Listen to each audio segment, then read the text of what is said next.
یوم دفاع۔ ایک وقت تھا جب صرف ملکی سرحدوں کا دفاع کافی ہوتا تھا، کیونکہ تب انسانیت زندہ تھی جو حقوق، عزت، جان، مال، اخلاق اور فرائض کی حفاظت کیا کرتی تھی۔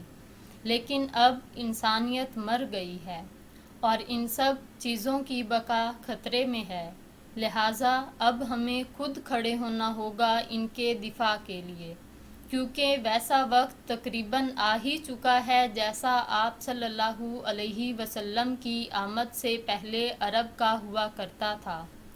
اب ضرورت ہے اس چیز کی کہ نہ صرف ملکی سرحدوں کا دفاع ہو بلکہ انفرادی، خاندانی اور معاشرتی سرحدوں کا بھی دفاع ہو، اور یہ کام آرمی، رینجرز، پولیس یا گورنمنٹ نے نہیں کرنا، بلکہ ہم سب نے اپنی اپنی جگہ پر رہتے ہوئے کرنا ہے۔ یہ سوچ کر بیٹھ ہرگز مت جائیے کہ میں اکیلا کیا کر سکتا ہوں۔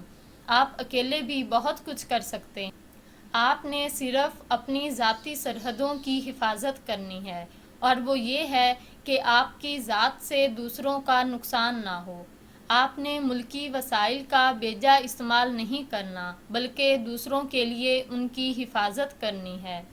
بلا ضرورت پانی کھلا نہیں چھوڑنا، غیر ضروری لائٹس آف کرنی ہیں، کمرے سے باہر جاتے ہوئے لائٹس، فین، اے سی، ہیٹر وغیرہ بند کرنا ہے، قوانین کی پابندی کرنی ہے، رشوت سے بچنا ہے۔ اس کے علاوہ اپنی اخلاقی سرحدوں کی حفاظت کرنی ہے، جن کی لمٹس اسلام نے بخوبی متعین کی ہیں۔ اپنے بڑوں کی رسپیکٹ کیجیے، لباس ایسا پہنیے کہ اگر کسی کی بری نظر آپ کی طرف اٹھے بھی تو خود ہی جھک جائے۔ دوسروں کو حقیر مت سمجھیے، اپنے رشتوں کو خوش اسلوبی سے نبھائیے۔ آپ کو دیکھ کر دوسرے بھی خود کو بہتر بنانے کی کوشش کریں گے۔ اپنی عزت، اپنی غیرت کی حفاظت کیجیے، ماڈرنزم کے پیچھے ان کا جنازہ مت نکالیے۔ ایک وقت تھا جب ملکی سرحدوں پہ حملے ہوا کرتے تھے، ان سے دفاع ممکن تھا جان کی بازی لگا کر، اس میں صرف جانیں جاتی تھیں۔ لیکن اب دشمن ذاتی سرحدوں پہ حملہ کرتا ہے، جس کا دفاع احتیاط سے کرنا ضروری ہے۔ اس حملے میں نہ صرف جانیں جاتی ہیں بلکہ دین، عزت، غیرت، حیا، ایمانداری، معصومیت سب جاتی ہیں۔ سب کا جنازہ نکل جاتا ہے اور ہمیں خبر بھی نہیں ہوتی۔ جب ملکی سرحدوں پہ حملہ ہوتا ہے تو ہمارے جانباز سپاہی اپنی جانوں پر کھیل کر ہماری حفاظت کرتے ہیں۔ اب جب کہ حملہ ہماری ذاتی سرحدوں پہ ہو رہا ہے تو اس حملے سے خود کو بچانے کے لیے ہمیں خود کوشش کرنی ہوگی۔ ہماری آرمی، پولیس یا حکومت اس معاملے میں ہماری ڈھال نہیں بن سکتی۔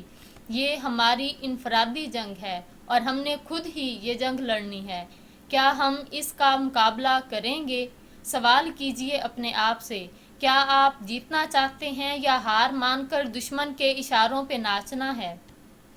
کیا آپ اپنی عزت، غیرت، حیا اور معصومیت کی حفاظت کرنا چاہتے ہیں یا انہیں ماڈرنزم کے ہاتھوں ذلت اور پستی کے عوض بیچنا ہے؟